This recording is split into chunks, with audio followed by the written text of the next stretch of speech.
En este nuevo programa conoceremos lo que es la medicina en territorio. Saldremos a dar una vuelta por el barrio con un doctor de una policlínica. También fuimos a la Asociación Down a conocer el trabajo que realizan. Hablamos con un coleccionista de muñecos y descubrimos qué es la psicogenealogía evolutiva. Aquí comienza Luces en la Ciudad. También tenemos otro momento que es el diálogo con otras instituciones del territorio, que ahí hay otras miradas de otros saberes. La conjunción de esos saberes es lo que hace realmente el acompañamiento y el cuidado de la salud. Psicogenealogía es la ciencia que estudia nuestra herencia familiar, cómo influye el pasado de nuestra familia en nuestro presente en todo nivel. La Asociación Down surgió hace casi 35 años, los cumplimos ahora en septiembre.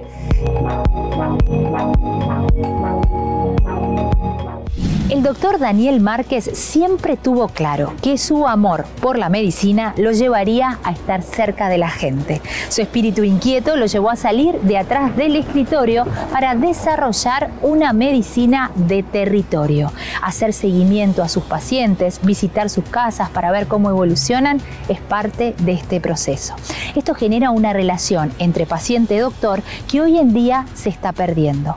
Él y su equipo de la Policlínica Entre Todos, en el barrio Paso Escobar, nos mostraron cómo es un día en sus vidas y cómo es hacer medicina de la vieja escuela.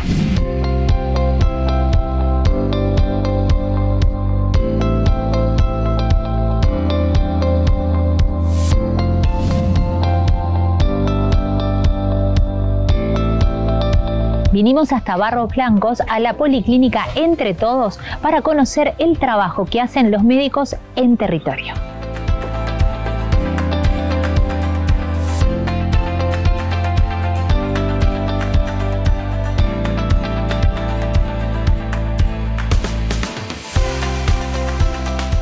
¿Cuánto hace que estás aquí en la Policlínica? Bueno, en esta policlínica hace 1 año y medio, pero que trabajo en territorio hace más de 10 años. ¿Y médico de familia, lo tenías claro que querías hacerlo desde el inicio de la carrera? Sí, en realidad me gustaban muchísimas disciplinas, pero entendía que esta era la que podía avanzar desde un lugar de la medicina más de cercanía. Era como la medicina que yo entendía. Tuve muy buenos referentes que también durante la carrera me hicieron como entender que era la medicina que por ahí más satisfacciones podía generar en la comunidad, pero también en mí. Yo me levanto muy contento todos los días a venir a trabajar y eso para mí es impagable. Pero en un momento donde no hay tiempos, el médico de familia y de territorio, por lo que hemos visto, se da el tiempo de poder escuchar a los otros. Sí. No solamente el paciente en concreto, sino el núcleo familiar. Sí, porque también un poco la pandemia trajo esto de no mirar solo la pandemia. Quienes estamos en el territorio también tuvimos la posibilidad de reflexionar en eso. La pandemia trajo secuelas muy fuertes que todavía muchas no las hemos visto del todo. Salud mental, ni que hablar, pero también de vínculos, de crisis familiares, de situaciones de la comunidad organizándose para ser solidaria. Acá se ha generado una olla, se han generado red de vecinos. Entonces, estar cerca de esa realidad. Yo en el consultorio, si estuviera solamente en el consultorio, que también... Porque también trabajas, más allá de esta policlínica, también trabajas en consultorio como médico de familia. Exacto, trabajo en mutualistas también. Claro. Pero para mí trabajar en este lugar tiene como esa continuidad y también esa globalidad de la visión, que es el consultorio, que es muy importante, porque acá tengo herramientas que, yo qué sé, desde para coser si hay alguna herida, hasta para colocar un implante, hasta para lo que fuera, que no lo puedo hacer en domicilio, pero también tengo la herramienta del domicilio. Las visitas domiciliarias para quien cumple la tarea de médico o médica de familia es fundamental, porque te da la visión global de la situación y uno puede hacer intervenciones específicas. ¿Cuánta gente trabaja ahí en la policlínica particularmente? Porque si nos contaste usted, bueno, que nos decías que en tu teléfono tenés el número de la policía que te llama, de la maestra, sí, del que fuera, los profesores y demás. Pero en la policlínica, ¿con cuánta gente trabajas? Bien, el primero, que una cosa que me parece súper importante, que acá un médico solo no hace nada. O sea, es totalmente estéril la tarea. Por eso también pienso en como la medicina tradicional de centrarlo solamente en el médico. Eso es un fracaso, porque acá el valor lo tiene el equipo. Y acá en este equipo hay una diversidad muy grande que también hace a la riqueza del equipo. Por suerte contamos con un equipo que hay otra médica de familia, 2 enfermeras, un administrativo y un auxiliar de limpieza. Y este es el equipo que muchas veces está al frente de situaciones muy difíciles y que te diría que la gran mayoría no pasa por el consultorio y pasa por la cercanía, por ejemplo, de las enfermeras. Nos hablabas eso, nos contabas el tema del trabajo de las enfermeras, ¿no? Como ellas también saben cuál es el caso capaz que de más urgencia, claro, cómo resolverlo, el contacto. O simplemente a tal persona no le vi bien. ¿Sabés que me pareció que esta persona está pasando una situación difícil, en los controles percibí o me comentó tal cosa, y yo eso lo tomo y en el momento de la consulta lo incorporo? Entonces también esa mirada de múltiples personas con diferentes tareas hacia la totalidad de la salud. Bueno, vamos a poder ir contigo en un recorrido. Perfecto. ¿Podemos conocer a alguno de tus pacientes? Claro que sí. Buenísimo.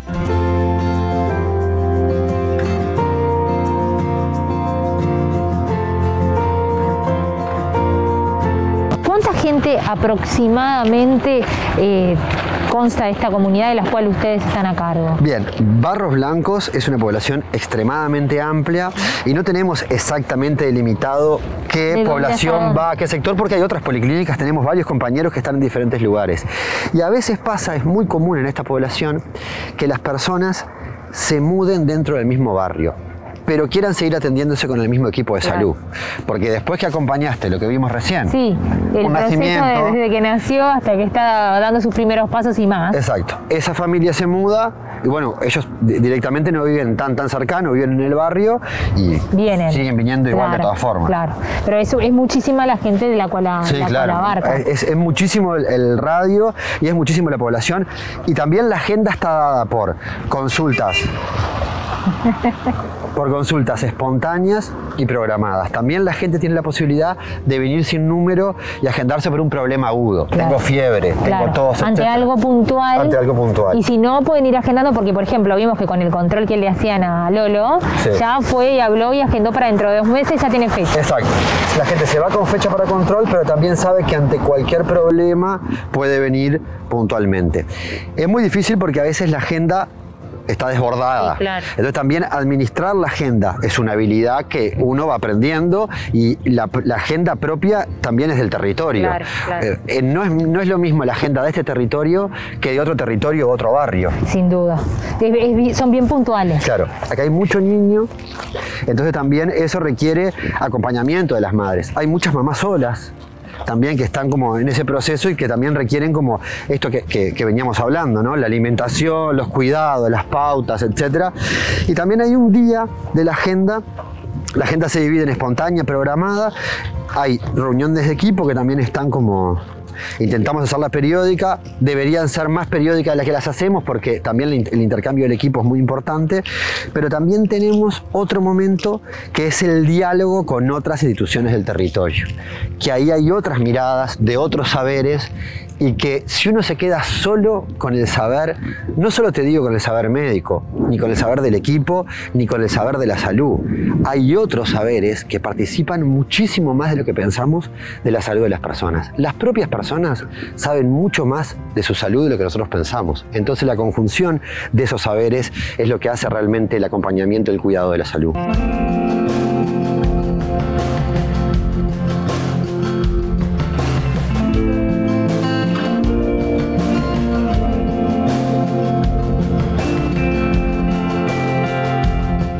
Bueno, ¿cómo es un día a día?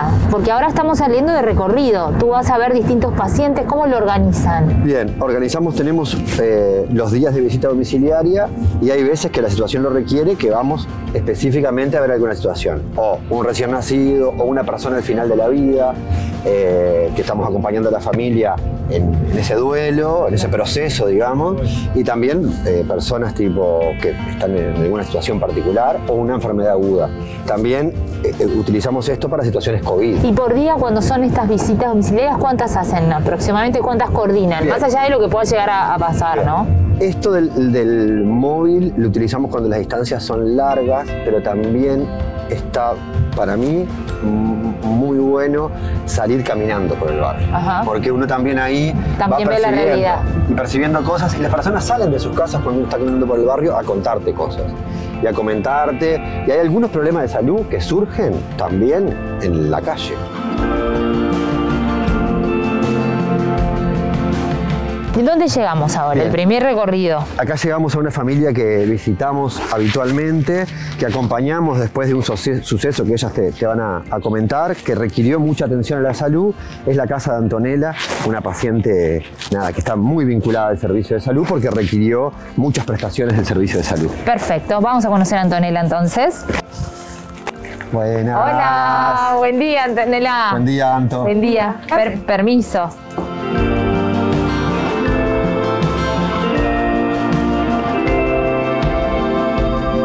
Alicia, ¿cuál fue el detonante de Antonella? ¿Qué es lo que le pasó? ¿Tuvo un accidente? Ella tuvo un accidente de tránsito el 7 de septiembre del año pasado.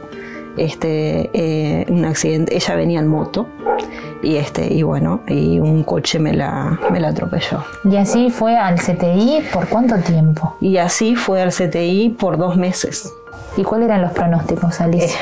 No, la verdad que eran devastadores porque ella primeramente cuando llegó estaba muy grave. Cuando le hicieron la primera tomografía, la tomografía fue como un cielo estrellado y no había nada para hacer porque el cerebro no se podía tocar, entonces solo había que esperar.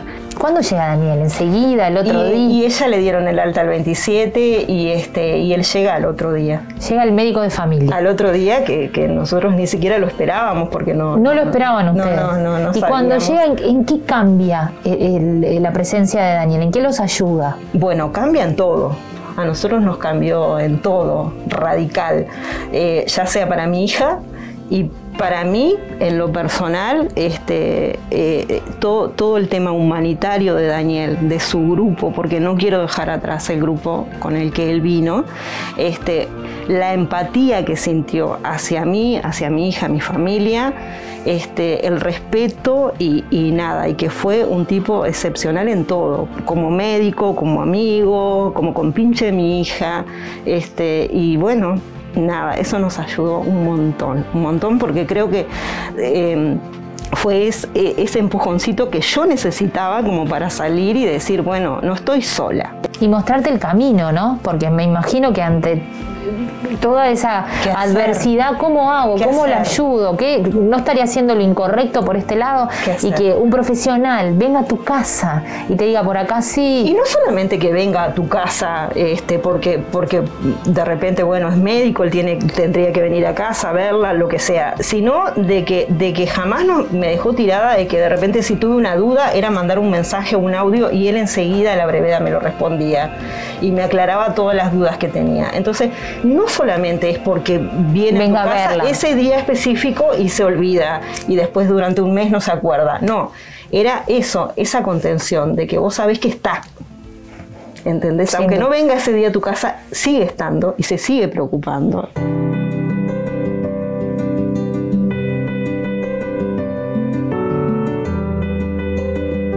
Antonella, ¿quién es Daniela aquí en tu vida? El médico. Tu médico. O sea, yo te digo, doctor, vos identificás directamente a Daniel, a pesar de que han pasado un montón de doctores en tu vida. Daniel es el referente. Así es.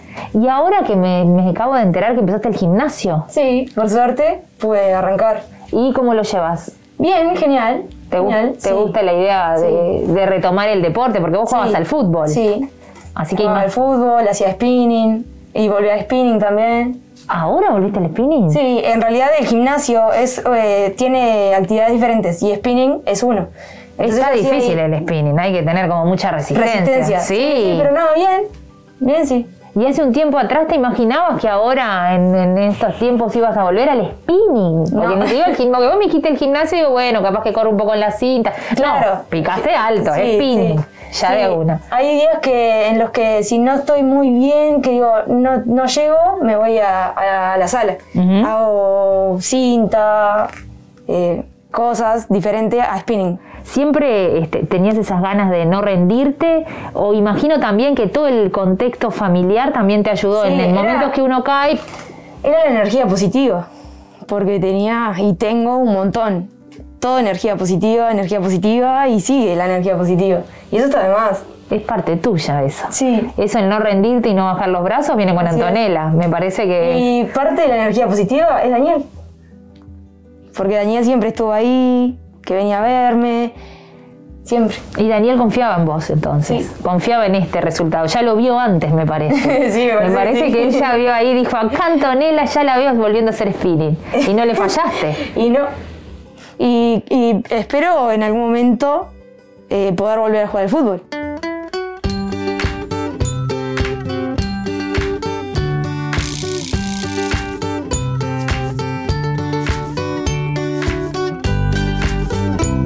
Bueno, y acá estamos frente a un pizarrón que a mí me llamó mucho la atención, que es como un top 5. Ahí va, exacto. El consultorio siempre, cuando trabajamos y reflexionamos, ponemos las situaciones de salud que no debemos olvidar, a veces en la vorágine de situaciones biológicas, no sé, casos de COVID, neumonias, diarreas, etcétera. Uno se olvida de las cosas que tenemos que acompañar fuertemente. Entonces, Siempre para recordar todo el equipo, tenemos al menos 5 situaciones hoy que a veces cambia. Como son tan difíciles, muchas veces nos sentimos muy bien cuando podemos borrar un problema. Eso te iba a preguntar. Pero qué lindo es cuando desaparece y que Exacto. quiere decir que se... Pero ahora, por ejemplo, estamos acompañando una situación que requirió una internación en el CTI. Entonces salimos de acá y vamos al hospital alguna vez cuando podemos, porque también nuestra tarea es acompañar inclusive cuando la persona está internada. Después tenemos una situación de una vivienda muy precaria, donde las personas estamos articulando con otros actores del territorio y justo esta persona está con conjuntivitis, un problema agudo que sumó. Una situación de trabajo sexual que tenemos como que abordar también. Una situación de un hogar de ancianos que estamos siguiendo con una persona al final de la vida, que estamos como acompañando para que su muerte se dé sin dolor, y acompañando el duelo también de una familia que perdió un integrante muy joven, hace muy poquito. Entonces, generalmente lo que hacemos es pensar que estos 5 problemas, aunque sea un rato de nuestra planificación, estos 5 problemas requieren en la semana. No puede pasar una semana sin que tengan atención, sin que tengamos alguna llamada por teléfono. Trabajamos mucho con el teléfono. Hola, ¿querés saber cómo siguen? O en la recorrida de la visita domiciliaria, pasar por ahí simplemente, hola, pasaba para ver cómo está todo. Claro. O las enfermeras, cuando hay algún control, poner un pienso en esto. Esto siempre está en la planificación nuestra y en las acciones nuestras, porque lo requiere, porque son problemas importantes. ¿La policlínica cuál es el horario que funciona? Bien, la policlínica funciona de 8 a 17 horas. Y ahí están siempre presentes ante cualquier eventualidad que pueda llegar a surgir. No siempre estamos todos todo el tiempo, porque tenemos actividad fuera en el territorio, y a veces tenemos reuniones con otras instituciones, lo que te decía, el liceo, intercambiar no solo porque ellos piden una interconsulta, sino muchas veces yo pido a otros protagonistas del territorio alguna mirada. El apoyo en la educación en esta policlínica, particularmente mi tarea, es muy importante en todo lo que tiene que ver con la labor fundamental que hacen los educadores vinculados al liceo o a la escuela. Entonces, o estamos ahí y quedan las enfermeras, a veces está mi compañera, la otra médica de familia, pero siempre esta policlínica está en movimiento y siempre con atención.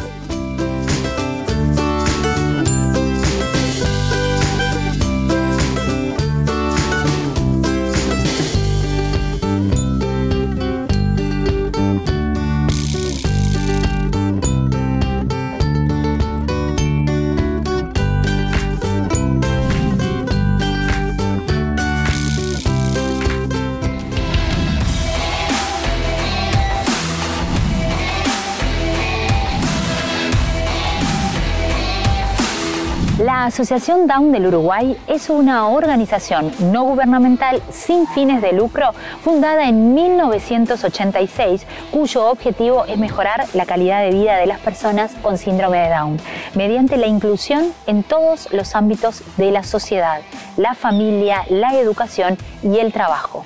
Fuimos hasta su sede en La Aguada y hablamos con Natalia, quien nos contó cómo están trabajando ahora.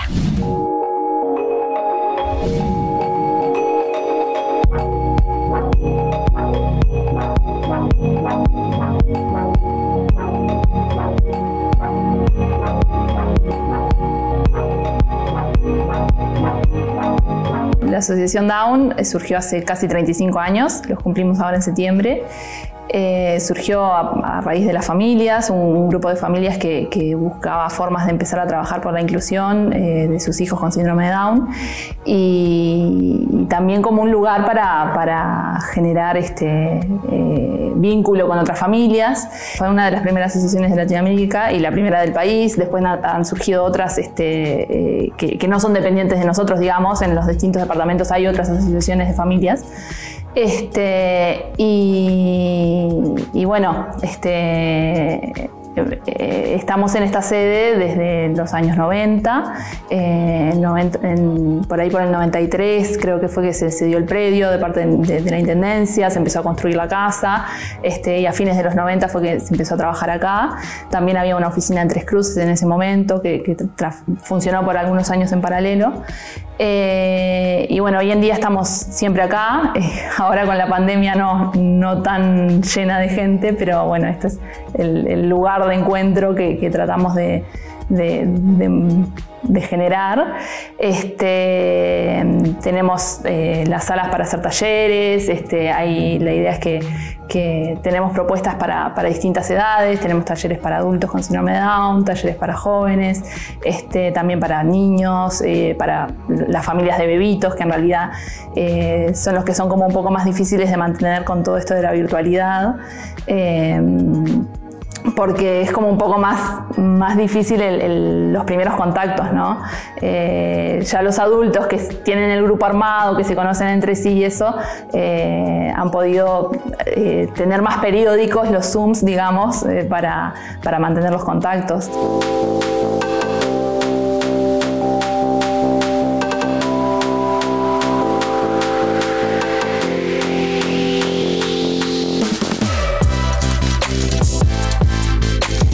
Los que trabajamos acá somos voluntarios, los que somos mamás y papás somos voluntarios.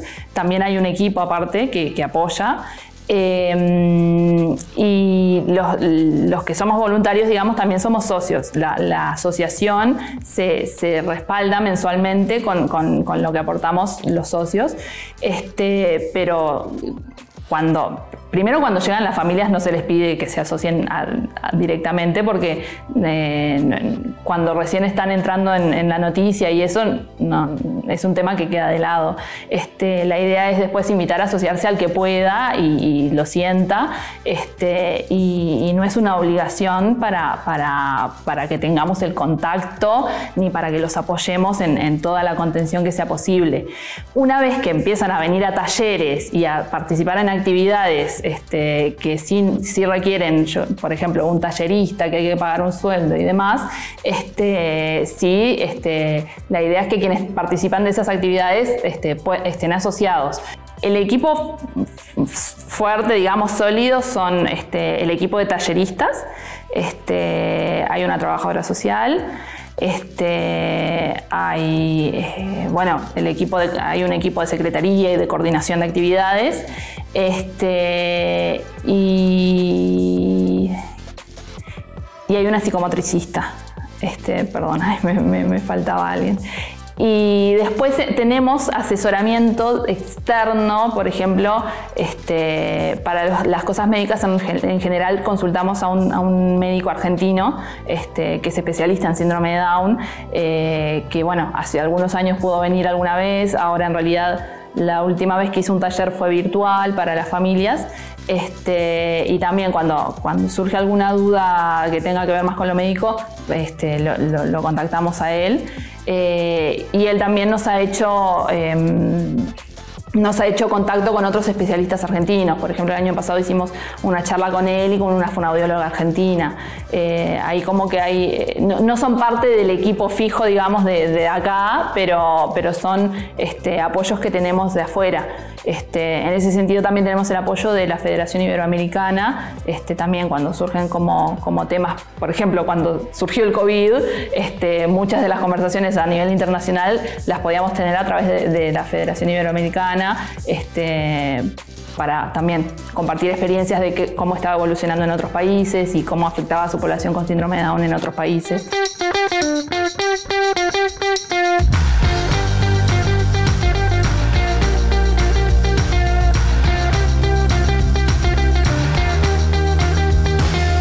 Es un equipo de talleristas, hay una tallerista, digamos, que los organiza a todos, y se trata de que los talleres tengan un sentido también.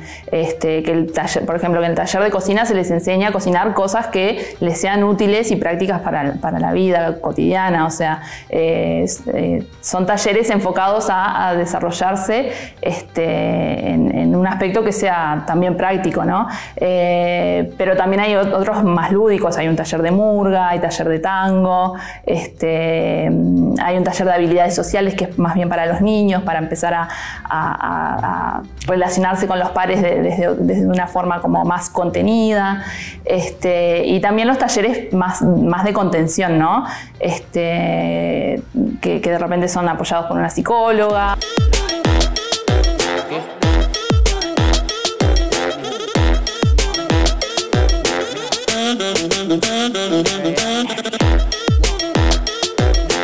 Acá es la cocina donde se hacen los talleres, y bueno, acá esperando cuando puedan volver los chiquilines. Esta es la sala para los talleres de los más chiquitos.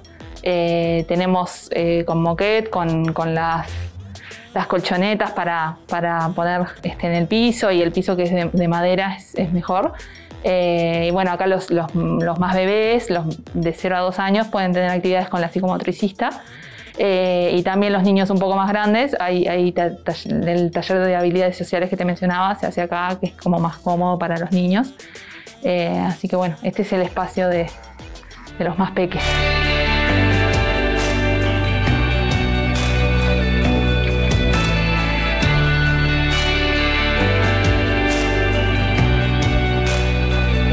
Creo que se ha avanzado mucho.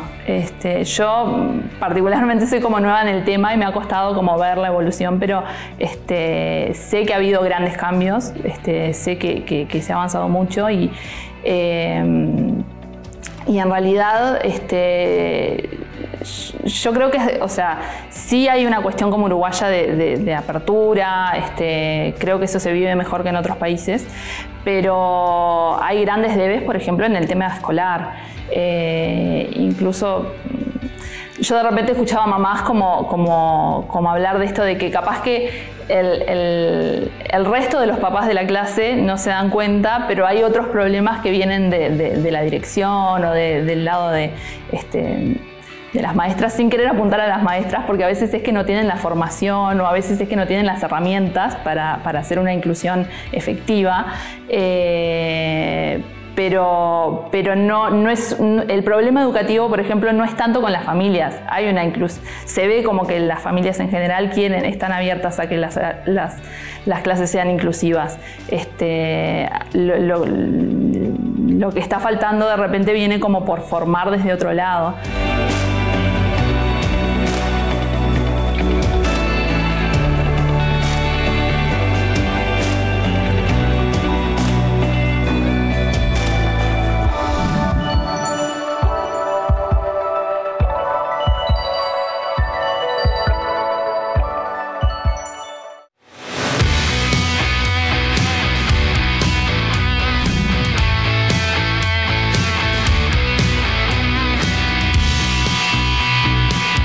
Germán Wallman siempre tuvo atracción por los juguetes, más que nada con los muñecos. Amante de los superhéroes y las historietas, empezó a coleccionar figuras en su adolescencia. Hoy en día tiene una gran colección de muñecos en su casa con una gran historia y valor detrás. Fuimos a hablar con él sobre cómo ha crecido el mercado en Uruguay y conocer su colección de muñecos.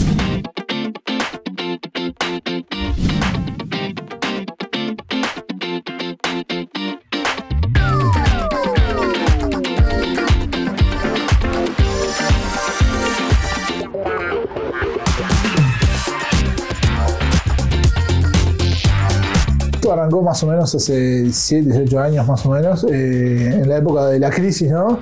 Estaba estudiando dibujo e ilustración, y en ese momento con un amigo que estábamos estudiando juntos empezamos a recordar esas figuras que teníamos de chicos, esos muñecos, y nada, ahí como que empezó la partida. La época de la crisis también benefició porque ibas a las ferias, la gente estaba vendiendo sus cosas, entre ellos los muñecos, y ahí es donde empecé como de a poquito a juntar. Cuando arranqué de nuevo, arranqué con un Batman de la Liga de la Justicia, que ese Batman en realidad venía con una armadura que se la saqué todo y me quedó como un Batman clásico, era lo más parecido al Batman que yo tenía de chico. Entonces ahí fue como el puntapié inicial para volver. Todo lo que es Batman de ser superhéroes, lo que es He-Man, series de los 80 como los Thundercats, las Tortugas Ninja, ese estilo de figuras, y también cosas modernas de horror clásico y ese tipo de cosas.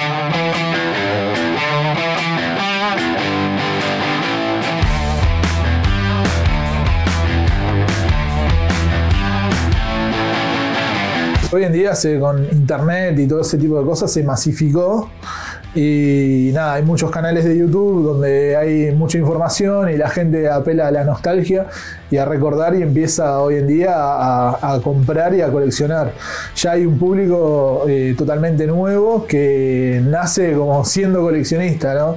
Por ejemplo, hay colecciones que son como los Funko Pop, que ya están hechos para el que colecciona y para el que no, porque tenés desde personajes de los 80 como colecciono yo, superhéroes, y hasta figuras de rock, políticos, etc. Entonces ahí tenés como que se abrió el espectro para algo más masivo. Acá en Uruguay hay más o menos unos 2.500 coleccionistas, de los cuales más activos hay cerca de 600, 800 coleccionistas. El mercado local se compone de varias partes, ¿no? Generalmente hay tiendas especializadas acá en Uruguay, que es algo totalmente nuevo, tendrá unos 5 años máximo. Después la otra era conseguirlos en los eventos, ¿no? Hay eventos de Montevideo Comics, de Muñecón y otras más que se centrifica a la gente y ahí se pueden conseguir, y después se pueden comprar por internet abiertamente, ¿no? Dentro de lo que compete a las franquicias que permite la aduana hoy en día.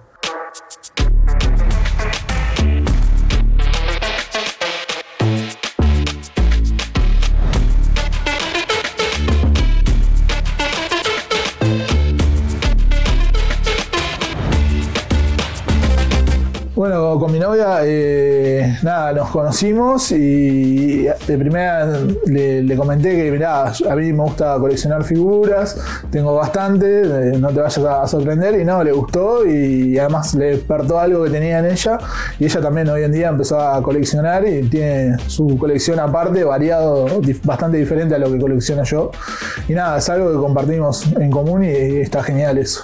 En septiembre nos vamos de viaje, vamos a estar en Estados Unidos unos 20 días y vamos a hacer un tour recorriendo varios lugares que ya habíamos conocido anteriormente sobre este tipo de cosas de coleccionismo, y a su vez vamos a ir a un evento que se hace, que se llama la PowerCon, que es un evento exclusivo sobre la temática He-Man, ¿no? Ya habíamos estado anteriormente en Comic-Cones y en otros eventos, pero no en uno que sea exclusivamente de una línea de juguetes. Soy diseñador gráfico, trabajo en una agencia de publicidad y básicamente eso, yo no me dedico a comercializar figuras y ese tipo de cosas, sino que esto lo hago más como un hobby y algo placentero a la hora de escaparme de ese día arduo de trabajo, ¿no? No tengo idea cuántos tengo, más o menos por el volumen que compro, más o menos anual, que varía más o menos y la cantidad de años que vengo juntando,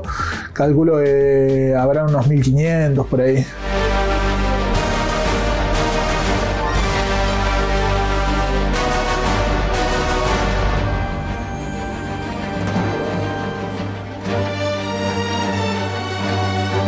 Esta es una figura de los Thundercats, que es de los años 80, al principio de los años 80, que me regalaron mis abuelos cuando yo era chico, y es el único que conservo de cuando era era chico tiene sus detalles, ¿no? Tiene una decoloración en el plástico y eso, pero sobrevivió a mi infancia y es uno de los pocos que conservo hasta hoy en día. No, en realidad no, por lo general no cuento las colecciones, se van sumando y ya en un momento le perdí las cuentas. Pero en realidad varía de varias partes. Primero, que mi personaje favorito es Rafael, tengo varias versiones del mismo. Y después voy teniendo como lo más clásico, ¿no? Que son los personajes clásicos. Y a su vez se van sumando versiones, ¿no? Versiones de la película, versiones del videojuego, versiones del dibujo animado, porque los muñecos antiguos, ¿viste? Están basados en el cómic y no tanto en la serie animada. Si te pones a pensar, no se parecen en nada. Entonces después sacaron la versión del dibujo animado, después la primera versión del cómic, que todos tenían el mismo color de vincha. Y a su vez van saliendo más versiones de las películas y de todo que van haciendo como que mute el personaje. Y después hay variantes de otros personajes y cosas medias raras, bizarras que fusionaba las tortugas con otras cosas y hacía cualquier cosa que en los 80 eso vendía, porque no te podían vender solo las 4 tortugas, tenía que ver la tortuga que andaba en patineta, la que era surfista. Entonces todo tenía que asociarlo con algo para poder vender más y así hicieron millones, ¿no? Sí, esto es el dirigible de las Tortugas Ninjas. Es una de las últimas piezas que conseguí de la colección. Es una pieza rara de conseguir, no sé, no recuerdo si la vendieron acá en Uruguay, pero la conseguí hace un poco tiempo, creo que en enero por ahí. Y nada, se vino para la colección para más o menos cerrar todo lo que es Tortugas Ninjas. Sí, esta es la criatura de la Laguna Negra, que dentro de cosas que colecciono de terror clásico es mi personaje favorito. Me gustaron mucho las películas de horror clásico de la Universal. Y nada, este es otro tipo de figura bastante diferente a lo que yo colecciono en general. Es una figura mega articulada, con detalles impresionantes, una figura que hoy en día se les dice de alta gama. A mí me parece un divague decirle así a un juguete, pero hoy en día se le denomina así. Y tiene sus variantes de cabeza, manos intercambiables, pies intercambiables. Viene con una base donde lo podés poner como si estuviera nadando. Y nada, es una figura que sale ya de entrada a un valor bastante alto en el mercado. No es como las figuras que por lo general salen a un precio económico o precio de salida y después entran a subir el precio, sino que ya de entrada es una figura cara de conseguir.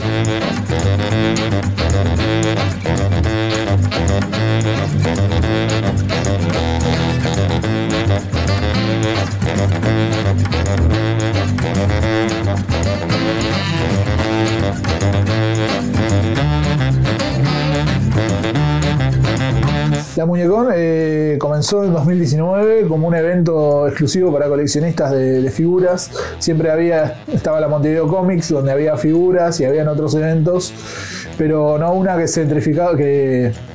centralice todo lo que es coleccionismo de muñecos. Entonces, con unos amigos decidimos organizar este evento, primero como en chiste a ver qué pasa, y después se oficializó y ya es un evento de bastante concurrencia. El año pasado lo hicimos en Mercado Ferrando, donde concurrieron unas 500 personas, cumpliendo con todos los protocolos, el máximo de aforo, respetándose así. Y igual, a pesar de la pandemia, se logró hacer un evento que salió muy bien.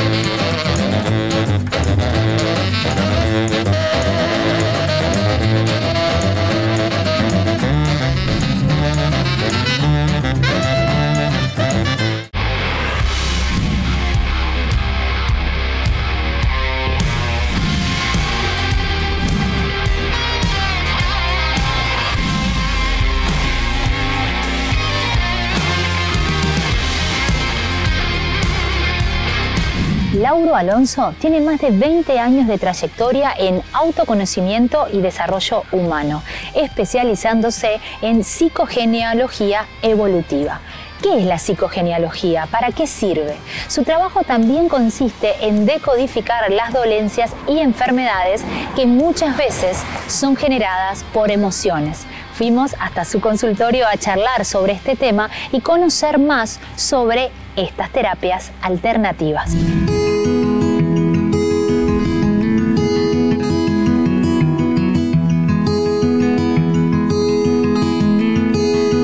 Psicogenealogía se define por el término, que está compuesto de 3 partes. Psique, que significa en realidad alma, algunos lo traducen como mente, pero significa alma. Gen o genética, toda nuestra herencia visible y la no visible, la herencia genética que nos da forma, pero también la parte inconsciente más psicoemocional que nos da aptitudes, capacidades, intereses.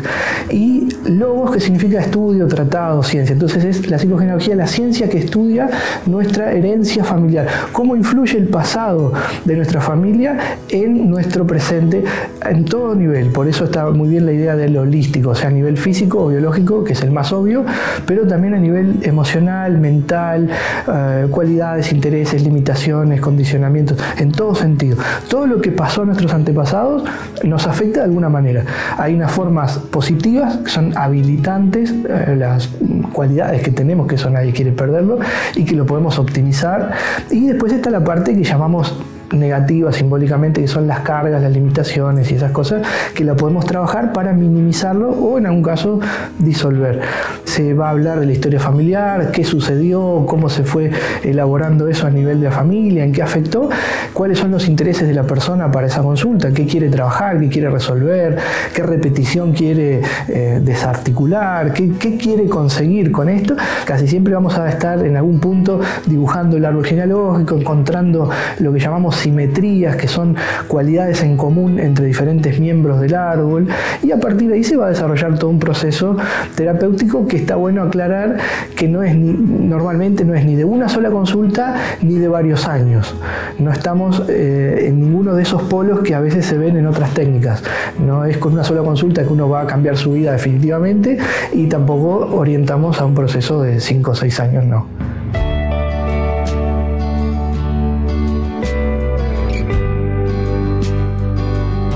Hay un punto en común entre las vivencias psicoemocionales de una persona y la respuesta somática, es decir, lo que serían reacciones biológicas que tienen un fundamento en las emociones que quedaron a veces indigestas o no elaboradas completamente, no realizadas de la mejor manera dentro nuestro. Eso pasa a nivel individual y pasa a nivel sistémico, es decir, en los sistemas familiares o en las familias a veces hay asuntos de gravedad o trascendentes que no encuentran una resolución completa y terminan generando una cierta tendencia a dolencias o enfermedades o patologías o comportamientos. Ahí nosotros conectamos con una técnica paralela que es la biodescodificación, que es el tratamiento de las dolencias o enfermedades desde su relación simbólica sintomática, es decir, ¿qué pasa atrás de la dolencia o enfermedad que para nosotros es la expresión biológica? ¿Qué emoción hay atrás que llevó a eso o que desencadenó eso o que lo está sosteniendo? Muchas veces cuando encontramos esa emoción y le podemos dar un curso positivo de expresión o de liberación, muchas veces el síntoma termina, o sea, la dolencia o la enfermedad mejora o incluso se cura. Para eso nosotros trabajamos paralelo al campo médico o al campo tradicional, es decir que el diagnóstico médico es fundamental, el tratamiento no se interviene, nosotros no tenemos nada que ver con eso, no lo interrumpimos, no aconsejamos, no hacemos nada de lo que tiene que ver con otra profesión o con otra cuestión, eso sería improcedente. Lo que hacemos es elaborar la parte psicoemocional y muchas veces eso colabora lo suficiente como para que se dé una respuesta esperada de sanación. Y lo transgeneracional no está aparte, porque como dije recién, una experiencia individual va a estar marcada y determinada por el ambiente familiar. La manera en que uno vive un determinado conflicto tiene mucho que ver con lo que pasó antes a nivel familiar también, no es independiente. Entonces trabajamos con la persona, con su historia y a veces también con la parte somática. Hay dolencias o enfermedades que para la medicina tradicional o la psiquiatría específicamente o el psicoanálisis tienen un determinado enfoque o tratamiento y algunas tienen muy difícil progreso, una expectativa de resolución bastante chica, bastante pequeña. Es el caso del autismo. Curiosamente, para lo que es biodecodificación y transgeneracional, el autismo tiene una lógica muy compleja. Nosotros no vamos contra de las investigaciones médicas o científicas que tienen que ver hasta con formaciones particulares a nivel cerebral y demás, sino que le encontramos un fundamento y un enfoque complementario que ayuda muchísimo en ese proceso. Y hubo un caso hace varios años que está documentado ahí por la persona que lo vivió, la abuela de un niño particularmente en la que vivió este proceso, tenía un nieto con autismo que no se comunicaba, bueno, tenía toda la sintomatología característica y por supuesto que era una situación bastante compleja a nivel familiar para los padres y para ella también. Trabajamos un proceso transgeneracional porque el autismo y cualquier dolencia o enfermedad tiene siempre un sentido, que eso es algo fundamental de explicar y de entender. Las dolencias o enfermedades no son enemigos, son respuestas a algo que ocurrió y que no se resolvió o que quedó en secreto o que quedó haciendo ruido de alguna manera, que fue incómodo, algo que fue no dicho o no bien expresado.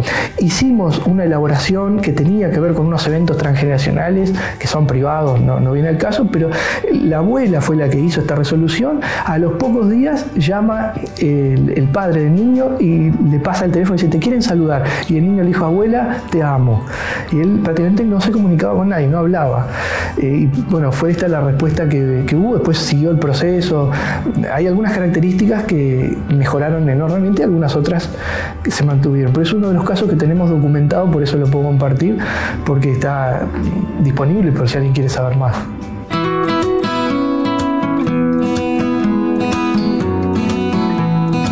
Si yo no digo algo que me hiere emocionalmente o que me pone en incoherencia interna, eso por algún lado se va a expresar. A veces va a encontrar salida por una actitud, por un comportamiento, puede salir como una fobia, puede salir como lo que algunos llamarían o llamaban neurosis, o puede salir a nivel biológico.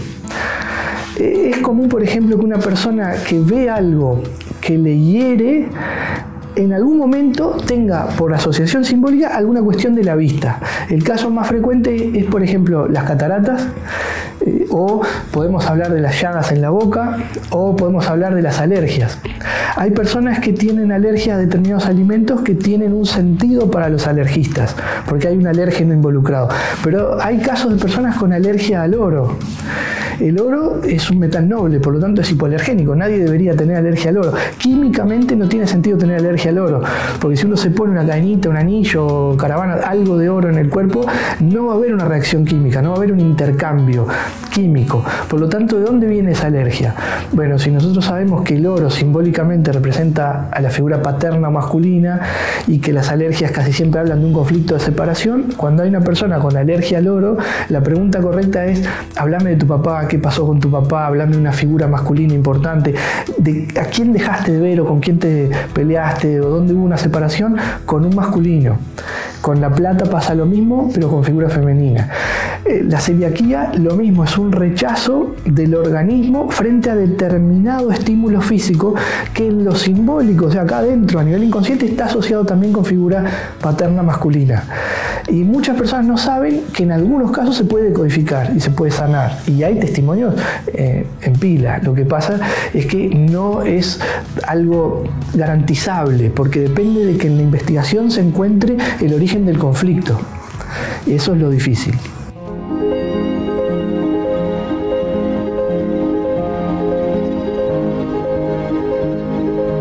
Yo soy docente informal desde los 14 años y desde hace 20 años ya aquí en Uruguay de manera formal, desde que llegué, empecé a trabajar como docente de forma pública. Lo hacía en círculos privados, en otros ámbitos, pero bien. Y es mi pasión, es lo que a mí me gusta y de hecho hoy día es lo único que hago. Yo no atiendo consultas, solamente doy capacitaciones, talleres, seminarios, etc.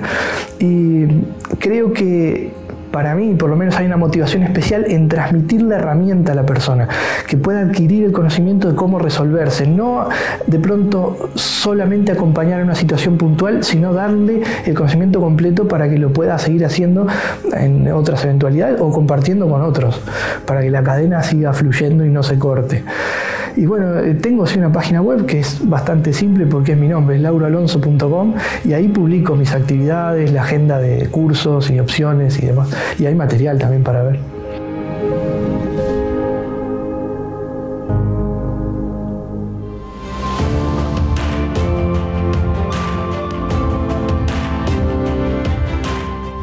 En el programa de hoy conocimos distintas realidades, la capacidad que tienen estos papás admirables que crearon la Asociación Down del Uruguay para darles a sus hijos más oportunidades. Conocimos el mundo del coleccionismo y cómo está creciendo en el Uruguay. Descubrimos la psicogenealogía evolutiva y cómo está ayudando a la gente cada vez más. Y nos quedamos con la imagen del doctor Daniel Márquez, quien día a día sale a visitar a sus pacientes, porque, como él dice, la contención y el apoyo es fundamental para ayudar a las personas. No se trata solamente de recetar un medicamento y seguir con el próximo, se trata de entender su entorno, sus realidades, su contexto, para poder abordar mejor al paciente y mejorar así su calidad de vida.